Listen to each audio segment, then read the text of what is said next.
Good morning प्रिय छात्रों, मैं रेखा सक्सेना डॉक्टर देवेंद्र पाल सरस्वती विद्या मंदिर इंटर कॉलेज बिलारी से आज आपके सामने कक्षा 6 का पाठ 7 झांसी की रानी लेकर उपस्थित हूँ, जिसकी रचयित्री हैं सुभद्रा कुमारी चौहान। तो आइए हम थोड़ा सा परिचय पहले सुभद्रा कुमारी चौहान का लेते हैं। देखते हैं आगे सुभद्रा कुमारी चौहान का परिचय। प्रिय बच्चों, इन्होंने देशभक्ति के गीत लिखे हैं। देशभक्ति की अमर गायिका के रूप में ये हिंदी साहित्य में प्रसिद्ध हैं। इनका जन्म 16 अगस्त 1904 को इलाहाबाद के निहालपुर नामक गांव में हुआ था। पिता का नाम रामनाथ ठाकुर था और सबसे पहली जो इनकी कविता थी नीम का पेड़, जो इन्होंने 9 वर्ष की आयु में लिखी थी, वह 1913 ईस्वी में मर्यादा पत्रिका में प्रकाशित हुई थी। इनके पति का नाम लक्ष्मण सिंह था और ऐसा कहा जाता है साहित्य के अंतर्गत कि महादेवी वर्मा इनकी बचपन की सहेली थी। स्वभाव से ही विद्रोही और दबंग स्वभाव की थी, इसीलिए स्वतंत्रता संग्राम में भाग लेने वाली प्रथम महिला का खिताब भी इन्हें मिला हुआ है।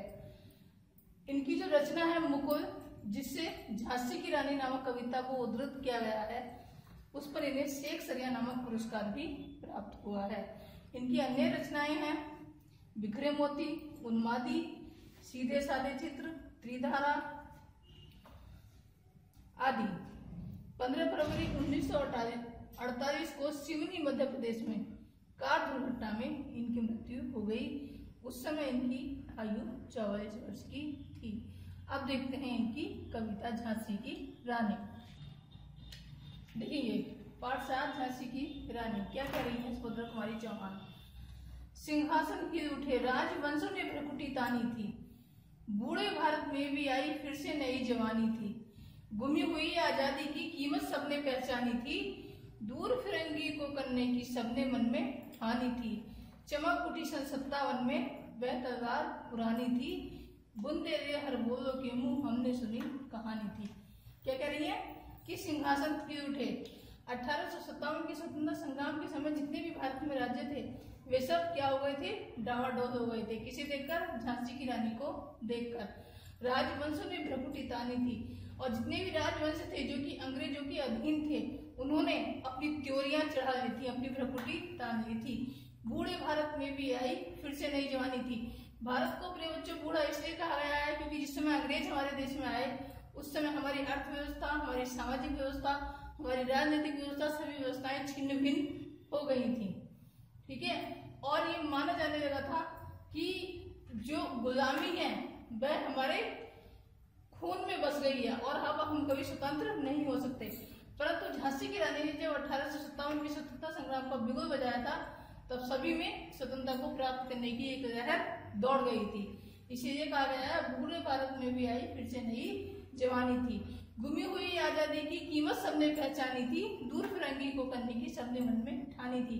वह आजादी जिसे हम खो चुके थे, जिसे हम भूल चुके थे, उसकी कीमत अब लोगों को समझ में आने लगी थी, अब जनता को समझ में आने लगी थी।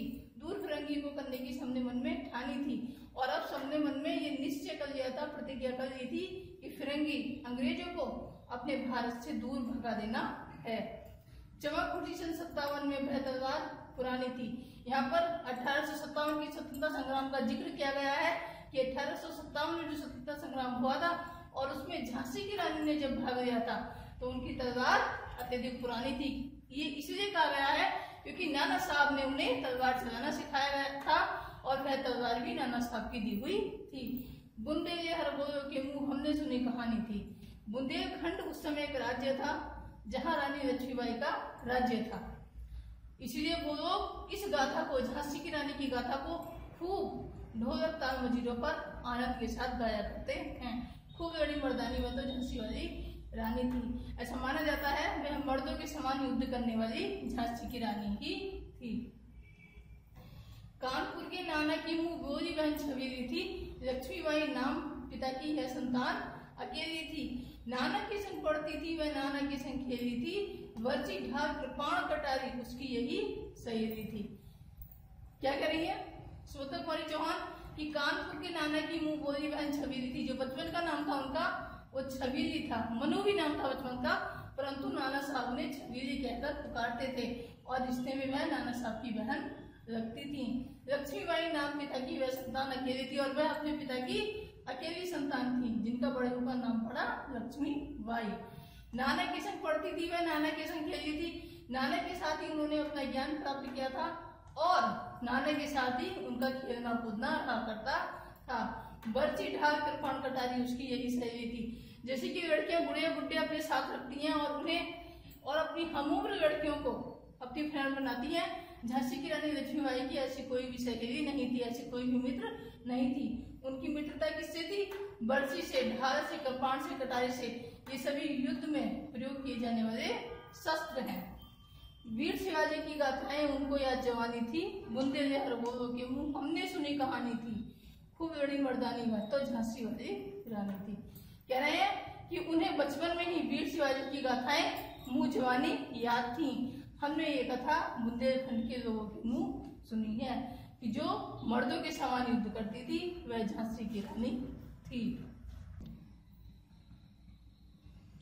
लक्ष्मी थी या दुर्गा थी, वह स्वयं वीरता की अवतार, देख मराठे पुलकित होते जिसकी तलवारों के वार, नकली युद्ध व्यूह की रचना और खेलना खूब शिकार, सैन्य घेरना दुर्ग तोड़ना ये थे उनकी प्रिय खिलाड़।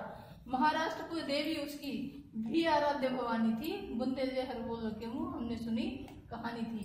क्या कह रही हैं लक्ष्मीबाई कि लक्ष्मी थी या दुर्गा थी, वह स्वयं वीरता की अवतार थी। कि लक्ष्मीबाई के लिए सुभद्रा कुमारी चौहान बता रही हैं कि वह उसको लक्ष्मी भी कहा जा सकता था, उसे दुर्गा भी कहा जा सकता था, क्योंकि वह इस पृथ्वी पर वीरता का अवतार लेकर पैदा हुई थी। देख मराठे पुलकित होते उनकी तलवारों के बाद, महाराष्ट्र की जो मराठा जाति थी वह उसकी तलवारों के बार देखकर अत्यंत हर्षित हुआ करते थे, आनंदित हुआ करते थे। नकली युद्ध व्यूह की रचना और खेलना खूब शिकार, वे नकली युद्ध में अत्यधिक दक्ष थी, व्यूह की रचना कर लेती थी और शिकार अत्यधिक खेलती थी। सैन्य घेरना दुर्ग तोड़ना, सैनिकों को दुश्मन की सेना को घेरना, दुश्मन के दुर्गों को तोड़ना ये उनके प्रिय खेल थे। महाराष्ट्र को देवी उसकी भी आराध्य भवानी थी। और क्या कह रही है सुभद्रा कुमारी चौहान कि महाराष्ट्र की वह स्वयं भी कुल देवी थी और उसकी जो आराध्य देवी थी वह भी माँ भवानी अर्थात दुर्गा थी। बुंदेले हर बोलो के मुंह हमने सुनी कहानी थी, खूब बड़ी मर्दानी वह तो झांसी वाली रानी थी। कह रही है कि बुंदेलखंड के राज्य के लोगों के मुंह हमने ये कहानी सुनी थी कि जो मर्दों के समान वीरता से युद्ध में लड़ती थी वह झांसी वाली रानी थी। हुई वीरता के ब्याह के साथ सगाई झांसी में, बिया हुआ रानी बनाई लक्ष्मीबाई झांसी में, राजमहल में बजी बधाई खुशियां साई झांसी में, सुवर्ण बुंदेलों की विरुद्धावैसी भी आई झांसी में। कह रहे हैं कि वीरता की व्यवहार के साथ, वीरता किसके लिए कहा गया है? रानी के लिए कहा गया है, क्योंकि वह युद्ध में अत्यंत निपुण थी, साहसी और वीर थी। व्यवहार किसके लिए कहा गया है? गंगाधर राव को, जिसके साथ रानी लक्ष्मीबाई का विवाह हुआ था।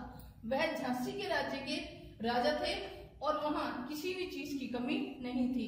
वैभव, धन, संपत्ति, यश, संपदा सभी कुछ उनके राज्य में था।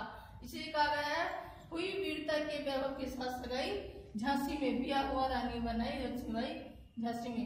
राजा गंगाधर राव के साथ जब रानी का विवाह हुआ तो वह रानी बनकर लक्ष्मीबाई रानी बनकर झांसी में आ गई। राजमहल में बजी बधाई खुशियां छाई झांसी में, राजमहल में बधाई बजने लगी और पूरे झांसी राज्य में प्रसन्नता का माहौल छा गया, वातावरण छा गया। सुवर्ण बुंदेलों की बिरदावली वे आई झांसी में। अभी कहा सुवर्ण बुंदेलों की बिरदावली, बिरदावली कहते हैं दुख को हरने वाली, ठीक है, कि उन बुंदेलखंड के लोगों के दुख को हरने वाली वह झांसी में आ गई थी। ऐसा बुंदेलखंड के लोग रानी लक्ष्मीबाई के बारे में मानते थे। चित्रा ने अर्जुन को पाया, शिव को मिली भवानी थी। जब रानी लक्ष्मीबाई का विवाह राजा गंगाधर राव के साथ हुआ तो उनके पियर को देखकर उन दोनों दंपति को देखकर ऐसा कहा जाता था कि चित्रा ने अर्जुन को पाया, कि चित्रा ने अर्जुन को प्राप्त कर लिया है। चित्रा जो थी वो अर्जुन की पत्नी थी और उन्होंने अर्जुन को पति के रूप में देखने के लिए बहुत तपस्या की थी और जब फिर उन्हें अर्जुन मिल गए तो वो अत्यंत प्रसन्न हो गई। यही हाल रानी लक्ष्मीबाई का भी था। शिव से मिली भवानी थी और उन्हें भवानी भी क्या गया है, जिनका विवाह शिव से हुआ था। शिव यहाँ गंगाधर राव के लिए आया है।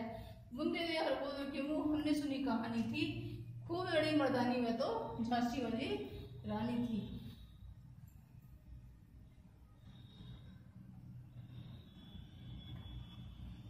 उदित हुआ सौभाग्य मुदित महलों में उजियारी छाई, किंतु काल गति चुपके चुपके काली घटा घेर आई। तीर चलाने वाले कर में उसे चूड़ियां कब भाई, रानी विधवा हुई आए विधि को भी दया नहीं आई। क्या कह रही है स्वतंत्र कुमारी चौहान कि उदित हुआ सौभाग्य मुदित महलों में उजियारी छाई, कि झांसी के लोगों का सौभाग्य था कि रानी लक्ष्मीबाई रानी बनकर वहां पर आई थी और उनके महलों में उजाला छा गया था, किंतु कालगति चुपके चुपके काली घटा घेर गई। यहाँ पर कवित्री ने समय की बात की है। काल कहते हैं समय को और गति कहते हैं उसकी चाल, परंतु समय की चाल स्लो स्लो स्लो स्लो धीरे धीरे चलती है और वह चुपके चुपके काली घटा अर्थात बुरे समय को भी वहां पर घेर कर ले आई। तीर चलाने वाले कर में उसे चूड़ियां कब भाई, बेहाथ जो तीर और तलवार चलाने में निपुण थे उन हाथों में चूड़ियां नहीं भाई, अर्थात उन हाथों को चूड़ियों की शोभा अच्छी नहीं लगी। रानी विधवा हुई आए विधि को भी दया नहीं आई। राजा गंगाधर राव की मृत्यु हो गई और रानी विधवा हो गई, और रानी को विधवा देखकर विधि अर्थात समय को भी दया नहीं आई। निसंतान भरे राजा जी रानी शोक समानी थी, बुंदे दे हर बोलो के मुंह हमने सुनी कहानी थी, खूब लड़ी मर्दानी में तो झांसी वाली रानी थी।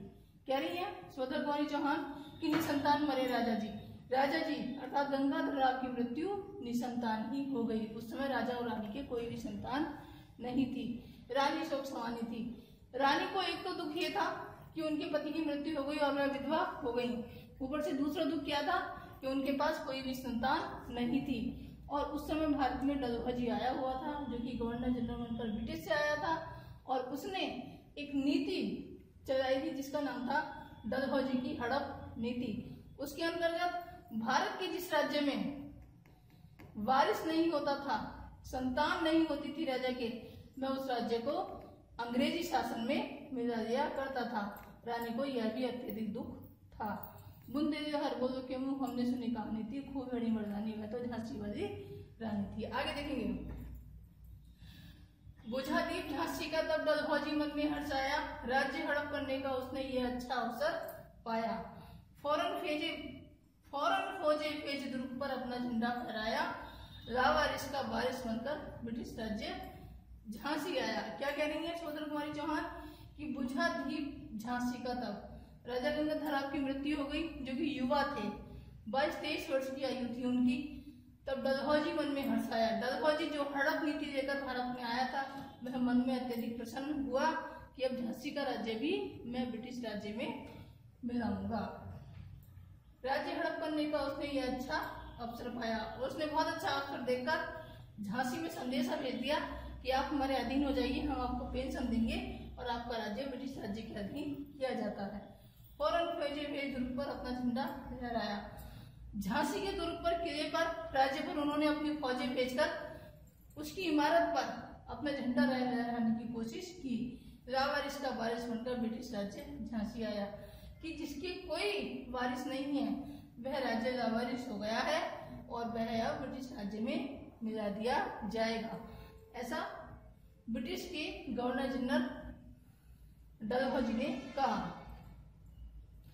अष्टपूर्ण रानी ने देखा रानी हुई वीरानी थी, बुंदे दे हर बोले के मुंह हमने सुनी कहानी थी, खूब बड़ी मर्दानी तो झांसी वाली रानी थी। रानी जो कि अभी गंगाधर राव की मृत्यु को भी भूल नहीं पाई थी, वह अश्रुपूर्ण नेत्रों से अपनी झांसी को देख रही थी क्योंकि झांसी उसकी लावारिस थी, वारिस नहीं था, इसीलिए वीरान हो गई थी। ये कहानी हमने बुंदेलखंड के लोगों के मुंह जवानी सुनी है। जो मर्दों के समान युद्ध करती थी वह झांसी वाली रानी थी। अनुनय विनय नहीं सुनता है विकट शासकों की माया, व्यापारी बन दया चाहता था जब वह भारत आया। डलहौजी ने पैर पसारे, अब तो पलट गई काया, राजाओं नवाबों को भी उसने पैरों ठुकराया। रानी दासी बनी बनी है दासी अब महारानी थी, बुंदे दे हर वो रुकुमू हमने सुनी कहानी थी, खूब रही मर्दानी में तो झांसी वाली रानी थी। क्या कह रही है सौदागर कुंवरी चौहान कि अनूने विनय नहीं सुनती है विकट शासकों की माया। विकट शासक कौन थे? जो कि ब्रिटिश से शासन करने भारत आए थे। वह अनूने विनय नहीं सुनते हैं, किसी की प्रार्थना नहीं सुनते हैं, किसी पर दया नहीं करते हैं। व्यापारी बन दया चाहता था जब यह भारत आया। और क्या बता रही है ये व्यापारी बनकर व्यापार करने के लिए प्रजाओं से दया याचना करता था जब यह भारत आया था, परंतु आज इसकी क्या स्थिति है? यह अब किसी राजा की अनुनय विनय नहीं सुनता है, अब यह अपनी मनमानी करता है। डलहौजी ने पैर पसारे अब तो पलट गई काया। जैसे ही डलहौजी गवर्नर जनरल बनकर भारत आया, इस भारत की सारी काया पलट उसने कर दी थी। राजाओं नवाबों को भी उसने पैरों ठुकराया। जो राजा और नवाब थे उनके राज्य को छीनकर उसने उन्हें पेंशन देना भी बंद कर दिया था, जो हमने पैरों की ठोकर से मार दिया करता था। अर्थात जब भी अपना मुकुट उनके कदमों में रखते थे तो वह उनके मुकुट को भी ठोकर मार दिया करता था। रानी दासी बनी है दासी अब महारानी थी। कह रही है सौदागर कुंवरी चौहान जो रानी थी वह अब दासी बन गई और जो दासी थी वह महारानी बन गई थी। ये जो दासी अब महारानी थी उसके लिए आया है जो लोग अंग्रेज शासन के साथ थे, वे लोग अब अपनी बातों को मनवाने के लिए रानियों पर और उनकी दासियों पर भी हुक्म चलाया करते थे। बुंदे दे हर वो लोग मुंह हमने सुनी कहानी थी, खूब बड़ी मर्दानी में तो झांसी वाली रानी थी। छीनी राजधानी दिल्ली की, लखनऊ छीना बातों बात, कैद पेशवा था बिठन में हुआ नागपुर का भी घात। उदयपुर तंजौर सतारा कर्नाटक की कौन विषाद, जबकि सिंध पंजाब ब्रह्म पर अभी हुआ था बज्रनिपात। क्या कह रही है सौदागर कुंवरी चौहान की छीनी राजधानी दिल्ली की। दिल्ली की राजधानी का जो शासक था बहादुर शाह जफर, उससे भी दिल्ली की राजधानी को छीन लिया गया था, लखनऊ को भी छीन लिया गया था। कैद पेशवा था बिठूर में और पेशवा को भी बिठूर में कैद करके रखा गया था। हुआ नागपुर का भी घात और जो नागपुर की रियासत थी उसको भी अंग्रेजों ने अपने कब्जों में ले लिया था। उदयपुर तंजौर सतारा, उदयपुर को, तंजौर को, सतारा को और कर्नाटक को भी ब्रिटिश साम्राज्य ने अपने राज्य के अधीन कर लिया था, जबकि सिंध पंजाब ब्रह्म पर अभी अभी वज्रनिपात हुआ था। अर्थात उनके राज्य को अपने राज्य में मिलाने के लिए अभी अभी समाचार भेजे गए थे। बंगाल मद्रास आदि की भी तो यही कहानी थी। बंगाल की, मद्रास आदि राज्यों की भी यही कहानी चल रही थी। अर्थात इन सभी राज्यों को किसी को अंग्रेजों ने अपने अधीन कर लिया था और कुछ को अपने अधीन करने के लिए उन्होंने पत्र भेज दिए थे। बुंदेली और बोले के मुंह हमने सुनी कहानी थी, खूब बड़ी मर्दानी में तो झांसी वाली रानी थी। कह रही है कवित्री कि बुंदेलखंड के राज्य के लोगों के मुंह से हमने ये कहानी सुनी थी, जो मर्दों के समान युद्ध करती थी वह झांसी वाली रानी थी। तो प्रिय छात्रों, आज की वीडियो में इतना ही। इसकी अगली वीडियो भी आपको भेजी जाएगी। इसकी पीडीएफ इस वीडियो के साथ मिलेगी और अगली वीडियो की पीडीएफ अगली वीडियो के साथ मिलेगी। आज के लिए इतना ही, धन्यवाद।